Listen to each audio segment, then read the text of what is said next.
Tere tulemast kuulama! Täna siis süveneme meile saadetud hõbeda turu tehnilisse analüüsi, mis vaatleb pullide ja karude sihtmärke ja neid põhilisi hinnatasemeid. Üks asi kohe alguses. Analüüsi mõju ja ka usaldusväärsust saaks tublilt tõsta, kui need tehnilised tasemed ja näitajad, nagu see Wyckoffie skoor, oleks lugeja jaoks natuke rohkem lahti seletatud. Praegu on ilusti välja tootud vastupanu $50 juures, toetus $45, mainitakse ka neid teisi $49, $49.50 ja nii edasi, ja see Wyckoffie 6.5. Aga jah, probleem on selles, et need numbrid jäävad kuidagi õhku rippuma. Ei ole nagu selgitust, mis neile selle kaalu annab. Et miks just see $50 tase on nii tähtis?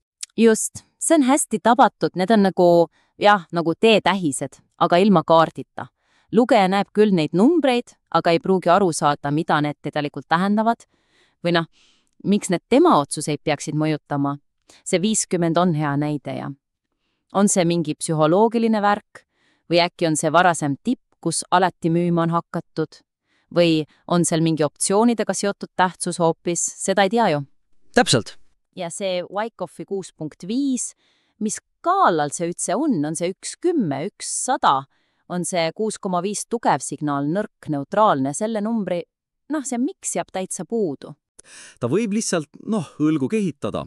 Ta ei saa aru, miks just need tasemed on olulisemad kui mingi muu number seal graafikul ja see jätab mulje, et analüüs on pealiskaudne, isegi kui tegelikult on selle taga suur töö. Nõus. Ja lahendus ei pea olema mingi pikk ja keeruline esse, piisaks täiesti lühikesest, aga mõtestatud selgitusest. Et neile numbritele kaalu anda, võiks paar konkreetset asja lisada. Näiteks selle poeskümnendi koha võiks öelda midagi sellist, et vastupanu poeskümnid juures on kriitiline, kuna see märgib nii olulist psühholoogilist piiri kui ka, näiteks viimase 18 kuu kõrgemat taset, kus varem on müügisurve ilmlenud. See kohe andab sellele numbrile sisu, eks ju.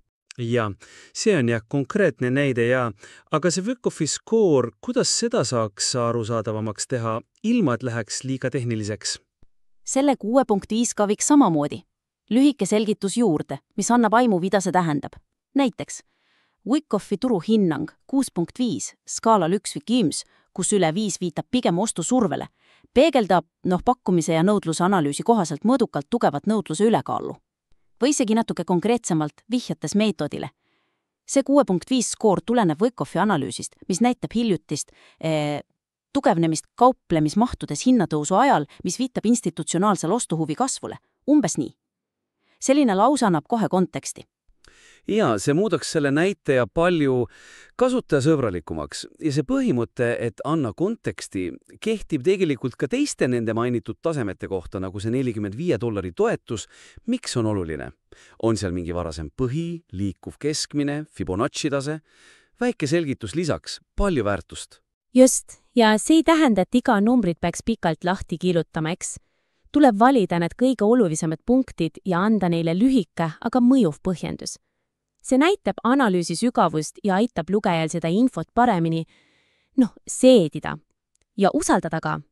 Võib-olla isegi mõelda laiemalt, et kuidas see tehniline pilt haakub mingi olulise turusündmusega. Näiteks, kui analüüs tehti kohe pärast, keskpanga istungit, võiks seda ju mainida. Need tehnilised tasemed on eriti olulised just praegu, Fedi hiljutiste kommentaaride valguses. See on hea mõte ja see viib meid sujuvalt järgmise teema juurde. Nimelt, analüüsi praktiline väärtus sõltub päris palju ka sellest, kui selgelt on määratletud see ajaraam ja ka need peamised eeldused. Praegu kasutatakse väljendit üldine lähiajal tehniline eelis puldide kohta, aga see lähiajal, see on natuke subjektiivne, eks ju. Ühe jaoks on see päevad, teise jaoks nädalad, kolmanda jaoks võib-olla isegi kvartal. See ebamäärasus vähendab analüüsi konkreetsust. Tõepoolest, lähiajal on üks neist terminitest, mis võib tähendada kõike ja mitte midagi. Kas see tähendab, et peaksime ootama liikumist järgmise nädala jooksul või kuu jooksul? Ja mis veel olulisem, mis tingimustel see tehniline eelis üldse kehtib? Sest tehniline analüüs ei toimi ju vaakumis. Selle taga on mingid eeldused turukäitumise, sentimendi ja ka laiemate mõjutajate kohta. Kui neid ei mainita, siis lugeja ei tea, et milliste muutuste korral see analüüs enam ei pruugi paika pidada. Just. Oletame, et järgmisel päeval toimub mingi ootamatu geopoliitiline pauk või USA dollar teeb järsu liikumise.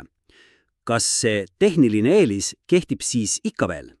Ilma eelduste sõnastamiseta ei saa lugeja seda hinnata ja see jätab analüüsi haavatavaks, eriti olukordades, kus turg kiiresti muutub. Analüüs peaks andma lugejale ka tööriistad, et mõista, millal see analüüs võib oma kehtivuse kaotada. Selle probleemi lahendamiseks on ka üsna konkreetsed sammud olemas. Esiteks, see lähiajan tuleks asendada millegi täpsemaga. Ei pea olema kuupäevalised, aga mingi suurusjärg aitaks tohutult. Näiteks võiks öelda, pullidel on tehniline eelis järgmise 2-4 nädala perspektiivis või ootame nende sihtide testimist järgmise kuu jooksul. Või siis siduda see hinnatasemega. Pullide eelis kehtib seni, kuni hind püsib kindlalt üle näiteks $45 toetustaseme. See annaks lugejale kohe selgema ajahorisondi või siis tingimuse, mida jälgida. Aga need eeldused, mis nendega teha? Eelduste osas võiks lisada lühikese kokkuvõtliku lause. See ei pea olema mingi ammendav riskianalüüs, aga pigem märkus nende peamiste tingimuste kohta. Midagi sellist, et käesolev tehniline prognoos eeldab praeguse turusentimendi püsimist, oluliste geopoliitiliste šokkide puudumist ning näiteks intressimäärade ootuste püsimist praegusel tasemel. See annab aimu, millises keskkonnas see analüüs kõige tõenäolisemalt töötab. Ja võib-olla isegi lisada üks lause selle kohta, mis võiks selle tehnilise pildi rikkuda. See näitaks läbimõeldust ja aitaks ootusi hallata. Täpselt. Näiteks analüüsi peamised riskid on seotud oodatust kiirema intressitõusuga või dollari oodatamatu tugevnemisega, mis võiksid väärismetallidele survet avaldada. See ei võta palju ruumi, aga lisab analüüsile olulise realismi kihi ja näitab, et autor on mõelnud ka alternatiividele. See muudab kogu analüüsi palju tugevamaks ja kasutatavamaks. Nüüd, kui me juba rääkisime sellest Wyckoff'i skoorist ja konteksti andmisest, siis võiks sellele korraks veel keskenduda, aga natuke teise nurga alt. Nimelt, kuidas neid spetsiifilisi ja, potentsiaalselt vähem tuntud tehnilisi näitajaid üldse efektiivselt kommunikeerida. Wyckoff'i meetod on võimas, aga iga lugeja ei pruugi sellega ju kursis olla. Kui analüüsis on lihtsalt see number 7.5, siis see võib mõjuda pigem segadust tekitavalt kui informeerivalt.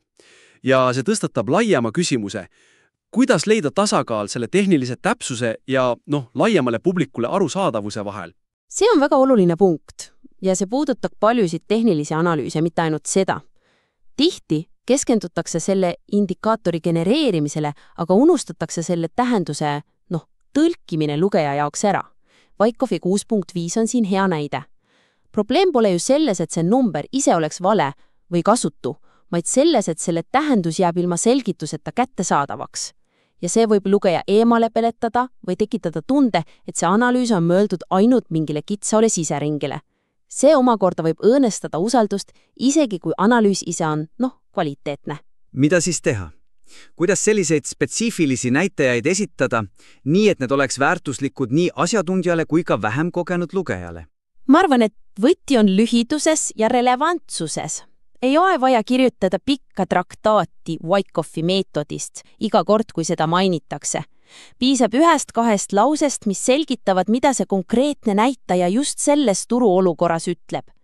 Fookus peaks olema praktilisel tähendusel, mitte tehnilisel definitsioonil. Nagu me juba korra rääkisime, võiks selgitada skaalad ja mida see 6.5 seal tähendab, näiteks mõõdukas ostusurve. Aga lisaks võiks selle siduda ka laiemalt analüüsi, narratiiviga. Mida sa mõtled selle sidumise all täpsemalt? Näiteks, kui analüüsi üldine toon on, ettevaatlikult optimistlik, siis võiks Wyckoff'i skoori selgitades öelda, Wyckoff'i hindang 6.5 kinnitab seda mõõdukalt positiivset pilti, viitates noodluse jätkuvale tugevusele. Või kui see hoopis erineb üldpildist, siis hoolimata üldisest kõhklusest turul annab Wyckoff'i skoor 6.5 lootustandva signaali, näidates varjatud ostuhuvi. Ehk siis mitte lihtsalt defineerida, vaid näidata, kuidas see konkreetne indikaator sobitub suuremasse pilti või mida see sellele lisab. See on hea lähenemine, mitte ainult mis see on, vaid ka mida see tähendab minu jaoks selles kontekstis. See muudab need spetsiifilised indikaatorid lugeja jaoks tööriistadeks, mitte lihtsalt tehniliseks žargooniks. just. Ja see kehtib ka teiste vähem levinud indikaatorite või meetodite puhul, mida analüüsis võidakse kasutada. Alati tuleks mõelda lugeja perspektiivile. Kas ta saab aru, miks see info on oluline ja kuidas see aitab tal paremaid otsuseid teha? Kui vastus on ebakindel, siis on ilmselt vaja lühikest selgitust. See on osa efektiivsest kommunikatsioonist, mis teeb hea analüüsi suurepäraseks. Nõuab natukene lisatööd, aga tasub end kindlasti ära suurema mõju ja lugejate parema kaasamise näol. Nii, võtame siis kokku. Esitatud hõbeda turuanalüüs on kindlasti hea lähtepunkt. Pakub selgeid tehnilisi tasemeid ja sihte. Aga selle potentsiaali täielikuks avamiseks ja et see kõnetaks laiemat lugejaskonda paremini, on mõned konkreetsed arengukohad. Peamised soovitused, mida võiks kaaluda, on siis järgmised. Esiteks, rikastada analüüsi lisades nendele kriitilistele hinna- ja toetustasemetele lühidalt konteksti, miks just need tasemed on olulised. Kas see on ajalooline, psühholoogiline, tehniline põhjus? See annab neile kaalu juurde. Teiseks, muuta analüüs praktilisemaks. Täpsustada prognoosi ajalist raami, asendada see lähiajal mingi konkreetsema perioodi või tingimusega. Kolmandaks, suurendada analüüsi robustsust, mainida põgusalt peamisi eeldusi või ka riske, mis võiksid seda tehnilist pilti mõjutada. Ja neljandaks, parandada nende spetsiifiliste indikaatorite, nagu see Wyckoff'i skoor, kommunikatsiooni. Selgitada lühidalt nende praktilist tähendust ja relevantsust just selles konkreetses kontekstis. Loodame, et need mõtted on kasulikud ja aitavad analüüsi veelgi teravamaks lihvida. Neid tähelepanekud on mõeldud selleks, et aitata materjalil saavutada maksimaalselt mõju ja selgust. Oleks huvitav näha, kuidas analüüs nende või teiste täiendustega edasi areneb, kui otsustate neid kaaluda, et saatke see julgelt uuesti meile ülevaatamiseks.